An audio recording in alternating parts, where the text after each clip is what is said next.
Well, I first heard of Caregiver Companion um, by going to a trade fair that Purdue was putting on for people that needed support with caregiving, but it was not, I wasn't expecting to find something like Caregiver Companion. I thought that most everything was going to be a paid for sort of situation, and that maybe my mother wasn't, her situation wasn't in that much need for this that level of care. But once I got there and went around to the different booths, I'm not sure who I spoke with. There was Helen and Marilyn, who always were checking in on Mom after we made the connection. And they were telling me what their service was, and the fact that they were saying their caregiver companion. I'm like, well, that means they're a companion to me, and I could definitely use that. So I took their little refrigerator magnet, stuck it on the refrigerator. I don't know how long it took me to make the phone call, but I don't think very long. And I called them up to see if we could get some help. It's always hard to ask for help because you think that you can do it all. And if anything, that's a big thing I've learned over the years, because I've been in this caretaking situation with my mom for a number of years, because she started losing her sight in her 50s, which meant I needed to drive her around.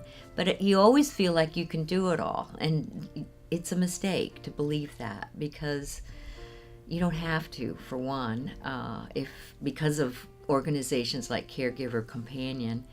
And it's also important to honor yourself and the needs that you have too, to maintain your own life, because it's hard to give if you're not also kind of replenishing yourself. Caregiver Companion made a very huge impact on me and on my mother. And then later, when my brother, after her health started failing even more, my brother came and he was living at her house 24/7. So we really needed that extra, the extra hands and the extra companionship, even for Mom. My mom was very special to me and to all of, well, I have two brothers, and she's special to a lot of people. She started losing her vision in her 50s, and she was an artist. So that really made it, that was tough.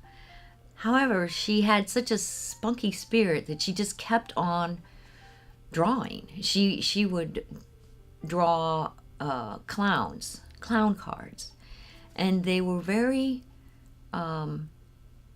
their messages were very poignant. She wouldn't have to write out exactly words in them. Sometimes she did, but she needed to have the ability to feel like she was still contributing until she died. She just was a very giving person.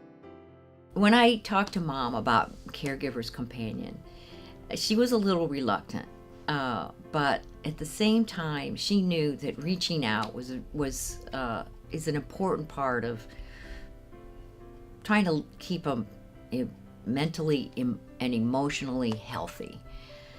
And so some of the first caregivers that came were med students at Purdue, and they were just fascinated by Mom because she's an interesting person, and they learned a lot from her. And it just always felt good when I knew that the caregivers were coming to visit Mom because she was in a good mood during the day before they came, and once they left, it just continued.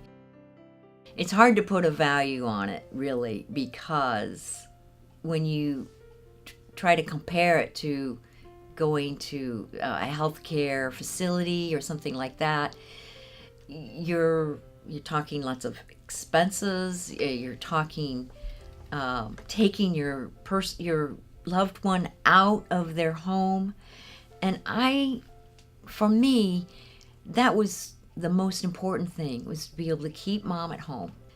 My whole family, we all benefited from the services that caregivers gave. We benefited from all of the volunteers that walked into mom's life, my life, and my brother later came and helped out, and he definitely experienced that loving care.